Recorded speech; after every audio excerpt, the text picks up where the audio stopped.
Oke, selamat sore Bapak Ibu semuanya. Selamat datang di kegiatan Brand Choice Award 2023 dan juga Top Consumer Preference Brands 2023. Nah, pada kesempatan kali ini saya akan sharing kepada Bapak Ibu sekalian mengenai bagaimana brand kita tetap dipilih dan juga tetap menjadi pilihan buat konsumen kita. Nah, tema yang saya angkat pada sore hari ini adalah Building and Sustaining the Position as a Consumer Preferred Brands. Nah, sebuah tema yang menarik di tengah pasar yang sangat bersaing secara ketat, tentunya bagaimana brand kita tetap bertumbuh dan juga bagaimana brand kita tetap menjadi pilihan buat konsumen Indonesia. Nah, bicara mengenai brand, tentunya ada sebuah quotes yang menarik Bapak Ibu sekalian. Menurut Walter Lander, bahwa product are made in the factory but brand are created in the mind. Membangun brand adalah membangun di benak konsumen kita atau di benak masyarakat bagaimana brand kita dipersepsikan, apakah persepsi positif atau negatif. Tentunya hal ini sekarang semakin mudah karena konsumen dapat melakukan review, memberikan penilaian atau rating kepada brand kita, dan sehingga menjadi bahan untuk memudahkan konsumen lain dalam memilih produk kita. Nah, bicara membangun brand tidak hanya bicara sekedar nama atau logo, melainkan bagaimana membangun persepsi dan pengalaman konsumen kita dalam membeli produk atau jasa yang kita miliki, atau bagaimana experience mereka memandang brand kita. Nah, sebuah brand adalah nama yang memiliki makna. Nah, di situ ada persepsi tentang kualitas, di situ ada diferensiasi terhadap produk yang Bapak Ibu miliki, ini menjadi satu pembeda dengan brand yang lain. Di situ juga adanya suatu experience, layanan yang dimiliki oleh Bapak Ibu sekalian ketika konsumen dalam membeli produk Bapak Ibu sekalian, terlebih melalui internet. Nah, era internet ini adalah era keterbukaan, sehingga konsumen dapat dengan mudah mengakses jejak digital atau experience digital yang sudah dilakukan oleh konsumen yang sudah pernah melakukan transaksi secara daring atau secara online. Nah, di era internet sekarang yang penetrasinya menyentuh angka 77% lebih, menurut data We Are Social, tentunya bagi kita sebagai pengelola brand atau brand owner tentunya harus terus beradaptasi dengan tren perubahan yang terjadi. Nah, ketika internet sudah menyentuh angka 77%, sudah pasti salah satu strategi pemasaran yang paling tepat saat ini adalah salah satunya adalah melalui internet atau melalui digital dengan berbagai channel yang kita bisa lakukan. Nah, kalau kita lihat rata-rata brand bagaimana mengkomunikasikan brandnya kepada masyarakat luas, tentunya melalui berbagai hal. Pertama, biasanya bagaimana brand kita bisa hadir di mesin pencari dan menguasai mesin pencari ini menjadi satu poin penting. Bagaimana ketika konsumen mencari produk tertentu di kategori tertentu dan kita menjadi tampil di mesin pencari di halaman pertama, ini menjadi challenge tersendiri buat kita sebagai pengelola brand untuk menghadirkan brand kita di atas atau yang menjadi preferensi lebih dibanding yang lainnya. Ini menjadi poin penting. Nah, ini biasanya dilakukan oleh beberapa brand membuat suatu SEO atau membuat suatu mencari suatu kata kunci khusus, sehingga ketika konsumen mencari suatu produk tertentu atau kategori tertentu, brand kita hadir dengan konten yang menarik gitu ya. Itu yang kita bisa lakukan sehingga kita bisa mengedukasi pasar dengan tepat gitu ya, karena memang secara konsumen sudah mencari produk di kategori tertentu. Ini menjadi satu poin. Yang kedua adalah ketika sudah orang mencari informasi melalui mesin pencari, mereka juga langsung mengakses langsung melalui marketplace ya. Jadi mereka biasanya langsung searching kebutuhan produk atau jasa yang mereka cari. Nah, ketika brand kita menjadi tampil dan ratingnya baik gitu ya, penjualannya bagus, reviewnya juga bagus, terlebih komen-komennya apa, hasil pelayanannya bagus gitu ya, baik dari sisi quality product, baik dari sisi packagingnya, baik dari sisi deliverynya dan lain sebagainya, mereka puas dengan layanan kita. Tentunya itulah experience digital dari konsumen yang kita miliki. Nah, ketika experience itu sangat bagus, tentunya bisa menjadi preferensi buat konsumen yang lain untuk memilih produk atau brand kita dibanding dengan yang lainnya. Ini menjadi hal penting.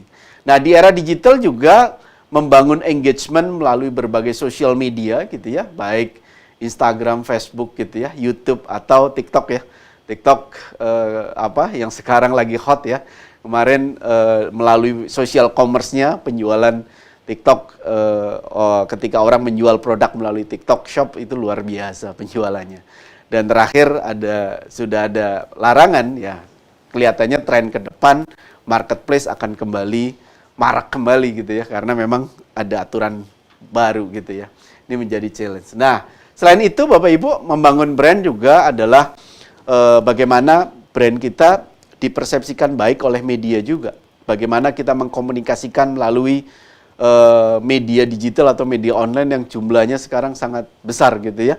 Nah, kita dengan mudahnya di era sekarang. Kenapa? Karena mereka dengan traffic yang besar, ketika kita diberitakan baik, diberitakan bagus tentang quality produk kita, tentang penghargaan yang kita miliki, tentang aktivitas yang kita lakukan, tentunya ini juga akan memberikan reputasi tersendiri terhadap brand kita, sehingga secara reputasi digital pun kita bisa jaga gitu ya. Nah, itu biasanya brand-brand melakukan hal tersebut gitu ya.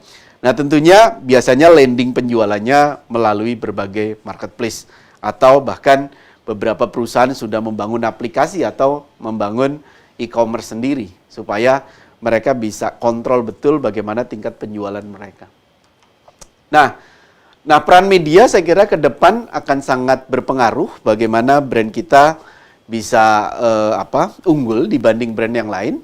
Rata-rata para pelaku brand memanfaatkan public relation dalam mengkomunikasikan brand mereka kepada masyarakat secara luas. Kenapa peran media ini penting? Karena media dianggap sebagai netral dalam melakukan publikasi terhadap brand tertentu, sehingga ketika publikasi itu dilakukan secara masif dan luas dan secara kontinu gitu ya, itu sangat baik untuk dilakukan. Banyak sekali brand-brand yang sudah membuat official website mereka buat press release sendiri di setiap websitenya. Kenapa? Karena memudahkan juga kawan-kawan media atau teman-teman wartawan untuk mengakses rilis dari konten atau liputan yang Bapak Ibu publikasikan untuk masyarakat luas. Itu juga bisa dilakukan.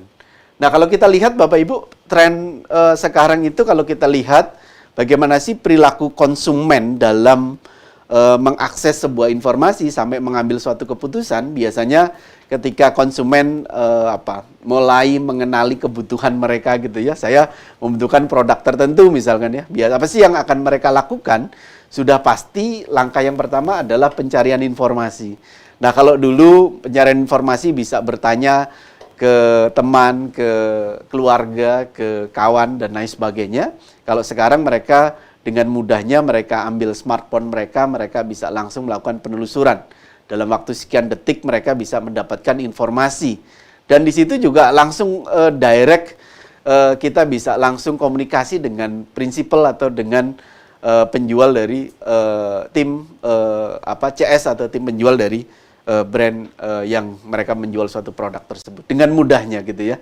Nah, mereka biasa melakukan informasi, baik melalui penelusuran melalui mesin pencari, penelusuran melalui marketplace, atau mereka melakukan penelusuran melalui sosial media, itu yang mereka lakukan. Sehingga ketika mereka melakukan penelusuran tersebut, bagaimana brand kita hadir atau produk kita hadir di penelusuran tersebut. Ini menjadi, nah apakah kita di atas atau di bawah gitu. Jadi kalau kita menjadi preferensi yang di atas, tentunya akan lebih memudahkan lagi karena orang pasti akan mengklik di peringkat 1, 2, 3 di halaman pertama Google misalkan ya, itu kecenderungannya yang mereka akan klik di sana.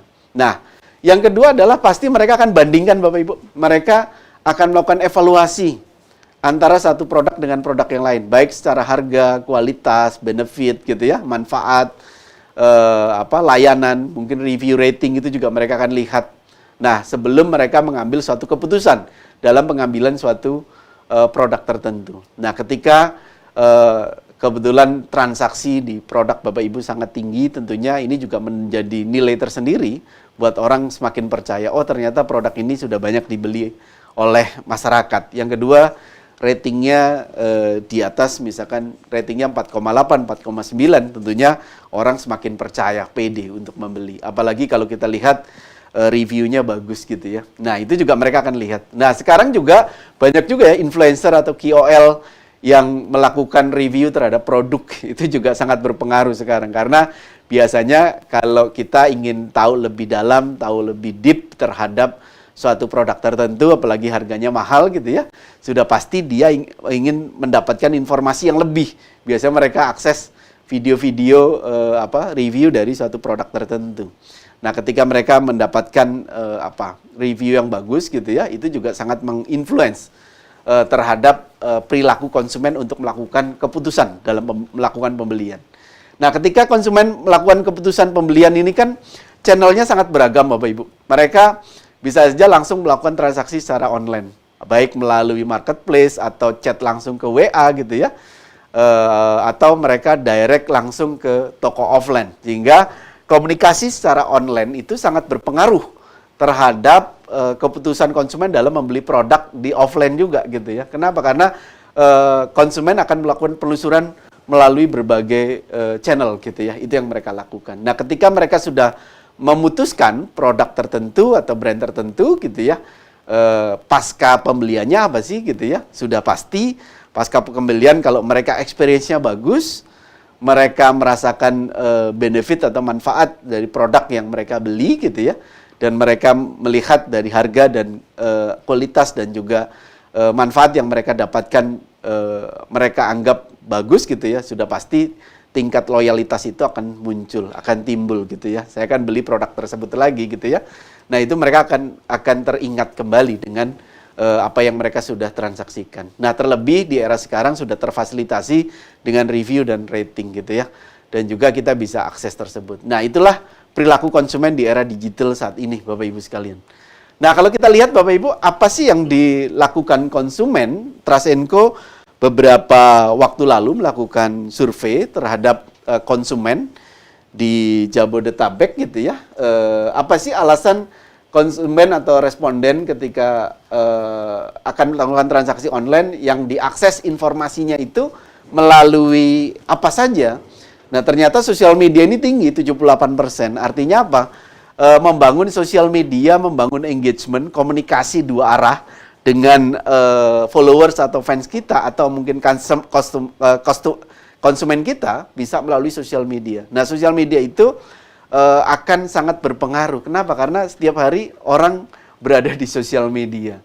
Nah, ini terbukti bahwa ketika orang ingin mencari suatu produk tertentu, suatu brand tertentu, dalam mencari informasi yang diakses adalah sosial media. Yang kedua adalah pencarian melalui internet. Nah, ini penting Bapak Ibu. Jadi melalui pencarian mesin pencari itu juga sangat berpengaruh. Sehingga biasanya brand baik melalui secara organik atau anorganik atau berbayar gitu ya, mereka melakukan strategi khusus bagaimana menghadirkan brand mereka di mesin pencari dan memudahkan konsumen dalam menemukan produk mereka.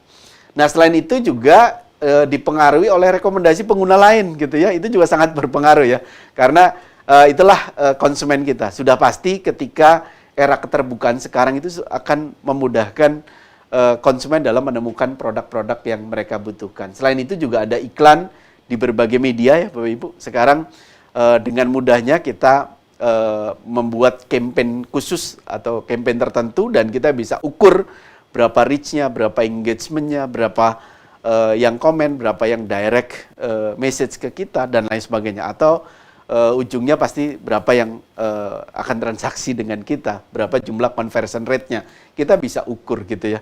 Nah, di era keterbukaan saat ini, sehingga lebih mudah dalam menentukan strategi ke depan. Nah, selain itu, apa sih yang mereka lakukan dalam melakukan transaksi online melalui platform apa saja? Ternyata marketplace menjadi pilihan utama nih Bapak Ibu. 87% mereka melakukan transaksi melalui marketplace gitu ya. Sehingga buat Bapak Ibu yang sekarang menjual produknya melalui marketplace, saya kira sudah sangat tepat ya, karena memang konsumen kita dalam melakukan belanja, mereka akses melalui marketplace. Yang kedua adalah sosial media. Nah, ini ada 48% atau social commerce istilahnya gitu ya. Nah, kalau kemarin sempat TikTok gitu ya, booming, dan memang TikTok live-nya luar biasa, dan melalui TikTok Shop kita mudah dalam mendapatkan produk, apalagi banyak promo, diskon, dan lain sebagainya, itu juga sangat berpengaruh gitu ya. Ini terbukti 48% orang melakukan transaksi melalui sosial media. Nah, selain itu juga mereka melakukan transaksi online biasanya yang sering familiar tentunya adalah seperti sarana Grab atau Gojek dan lain sebagainya, mereka sudah terbiasa. Dan juga mereka juga melakukan transaksi melalui official website, Bapak Ibu. Jadi ini juga penting. Beberapa perusahaan sudah membuat e-commerce sendiri atau web commerce sendiri untuk mereka memudahkan konsumen mereka untuk melakukan transaksi dengan produk atau layanan yang mereka jual gitu ya. Selain itu juga melalui layanan pesan antar dan lain sebagainya. Inilah responden yang pernah melakukan transaksi belanja melalui berbagai platform. Nah, lalu ketika ditanya, responden biasa menggunakan berapa marketplace. Jadi memang responden itu tidak hanya satu marketplace ya Bapak Ibu. Jadi mereka melakukan belanja ada di 2 marketplace, ada 51%, di 3 marketplace 25%, di 1 marketplace hanya 21% dan lain sebagainya. Jadi ya kita lihat karakteristik produk kita dan karakteristik dari marketplace yang akan kita masuki, mana yang paling tepat untuk kita masuki untuk pemasaran produk atau layanan kita. Kenapa? Karena memang konsumen kita tidak loyal terhadap satu marketplace. Jadi mereka memang menggunakan berbagai marketplace. Sehingga buat Bapak Ibu sekalian, ini juga bisa dilakukan pemasaran di berbagai marketplace. Nah, selain itu Bapak Ibu, responden ketika ditanya melalui toko online atau marketplace, mereka belanjanya melalui apa saja sih? Bisa melalui official store, bisa melalui star seller atau seller biasa. Dan juga responden melakukan komparasi. Jadi 89% itu melakukan komparasi terhadap harga Bapak Ibu. Jadi sebelum Bapak Ibu memutuskan harga tertentu, sudah pasti Bapak Ibu harus melakukan benchmark antara produk A, produk B, produk C, melakukan mapping gitu ya, mapping kompetisi, sehingga dalam penentuan harga Bapak Ibu betul-betul sudah pikirkan positif dan juga dampak negatif yang akan terjadi jika menentukan pricing yang tepat atau tidak gitu ya. Itu yang kita bisa lakukan. Nah, kalau kita lihat Bapak Ibu, alasan responden membeli produk secara online itu dipengaruhi oleh faktor apa saja gitu ya. Satu adalah harga produk Bapak Ibu. Harga produk sudah pasti sangat berpengaruh. Kedua, promo, diskon atau sales itu juga sangat berpengaruh. Brand Bapak Ibu ini juga sangat berpengaruh. Nah, artinya apa? Bahwa ketika Bapak Ibu mendapatkan Brand Choice Award dan juga Top Customer Preference Brands, ini sebagai alat bukti kepada calon konsumen dan konsumen Bapak Ibu bisa letakkan penghargaan ini di materi promosi atau di produk Bapak Ibu sekalian, di packaging atau di materi di dalam official store Bapak Ibu. Karena itu sangat berpengaruh. Artinya kepercayaan konsumen akan lebih meningkat. Yang kedua adalah secara rekomendasi pengguna lain itu juga sangat dipengaruhi Bapak Ibu. Jadi review rating itu sangat mempengaruhi tingkat transaksi dalam melakukan berbelanja secara online.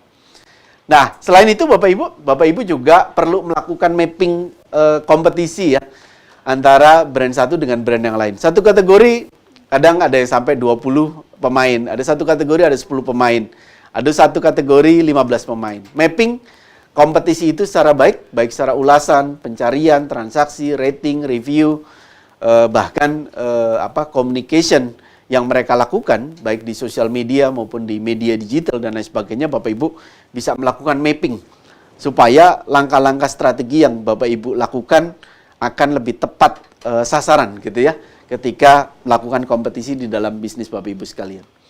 Nah, ini berdasarkan riset Brand Choice Award for Mom and Kids Bapak Ibu untuk 10 kategori produk teratas gitu ya. Ini mulai dari popok gitu ya. Ini ternyata tingkat penjualannya di 2 marketplace teratas mencapai 2,4 juta dengan ulasan mencapai 1,3 juta dengan rating average ratingnya 4,9. Saya kira konsumen Indonesia sangat dipuaskan karena dari skala 5 gitu ya. Yang kedua ada produk Bullpen gitu ya. Terus baby bed, ada juga susu formula dengan 954.647 penjualan gitu ya dengan rating 4,9. Pelancar ASI 860.296 produk terjual dengan ulasan 543.000 sekian dengan rating 4,9. Nah, makanan bayi 841.389 tingkat transaksinya dengan rating 4,9. Tisu basah ini juga sangat tinggi 279 produk yang terjual dengan rating 4,9. Susu UHT dilanjut gitu ya sampai sabun mandi antiseptik dan baby cream. Sehingga ketika kita akan memasuki suatu produk baru, membuat suatu produk baru gitu ya, akan memasuki kategori baru, tentunya kita harus mapping tingkat persaingan yang ada gitu ya, supaya kita bisa menentukan positioning brand kita berada di mana gitu ya. Yang kedua, dari sisi harga kita juga harus tepat, terus bagaimana strategi brand identity atau packaging yang kita miliki itu juga harus pas gitu ya, supaya kita bisa kompetisi secara baik dan tepat gitu ya. Nah, kalau secara total Bapak Ibu kriteria untuk dari 125 kategori produk yang kita lakukan riset, ada total transaksi 32,1 juta transaksi untuk kategori brand choice for mom and kids gitu ya, dengan ulasan 16,1 juta dengan rating penilaian rata-rata di angka 4,83 dari skala 5. Ini berdasarkan penemuan yang ada. Nah, bagaimana brand kita tetap menjadi posisi, menjadi preferensi buat konsumen kita, tetap menjadi pilihan, ini menjadi tantangan tersendiri. Sudah pasti secara produk atau kualitas dari produk atau layanan kita harus tetap unggul dan memiliki diferensiasi yang kuat dibanding produk yang lain.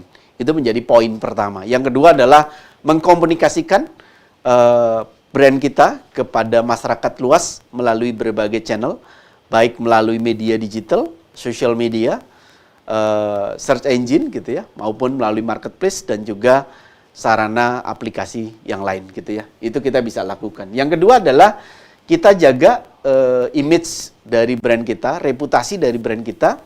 Jangan sampai banyak yang komplain tapi kita tidak tangani secara baik. Itu juga bisa jadi bumerang terhadap brand kita. Jaga image brand kita tetap positif, tetap bagus gitu ya. Dengan rating yang di atas 4,5 akan lebih baik gitu ya. Kenapa? Karena preferensi konsumen sudah pasti sekarang arahnya ke sana. Ketika ratingnya di bawah 4,5 atau ratingnya bahkan di bawah 3, saya kira sudah sangat sulit untuk bersaing di ranah digital. Nah, ketiga adalah bagaimana membangun engagement brand kita dengan konsumen kita, dengan calon konsumen kita tentunya bisa melalui social media. Nah, social media saya kira bisa menjadi satu sarana yang sangat efektif dalam membangun komunikasi dua arah dengan brand-brand yang kita miliki, produk yang kita miliki kepada masyarakat secara luas. Sehingga sosial media ini penting. Biasanya brand-brand juga melakukan edukasi baik melalui YouTube channel mereka gitu ya, dengan membuat konten-konten edukasi yang menarik gitu ya. Itu yang mereka lakukan. Dan ketika konsumen sudah mulai mencari, memutuskan produk mana yang akan mereka pilih, sudah pasti pastikan kualitas layanan yang kita miliki sangat bagus gitu ya. Delivery-nya juga kita harus kontrol gitu ya. Dan juga tingkat kepuasan dari konsumen ketika mereka sudah berbelanja, kita harapkan mereka dapat memberikan review dan rating yang baik buat brand yang kita miliki. Sehingga tingkat keterpilihan dari brand kita akan semakin tinggi. Nah, selain itu juga tingkat loyalty, bagaimana Bapak Ibu membuat program loyalty yang tepat supaya brand Bapak Ibu tetap menjadi pilihan dan juga menjadi preferensi secara kontinu setiap saat untuk waktu-waktu yang ke depan gitu ya. Saya kira dari saya cukup sekian Bapak Ibu. Terima kasih. Semoga sharing pada sore hari ini dapat memberikan inspirasi buat Bapak Ibu sekalian. Terima kasih, salam sehat, salam sukses untuk kita semua.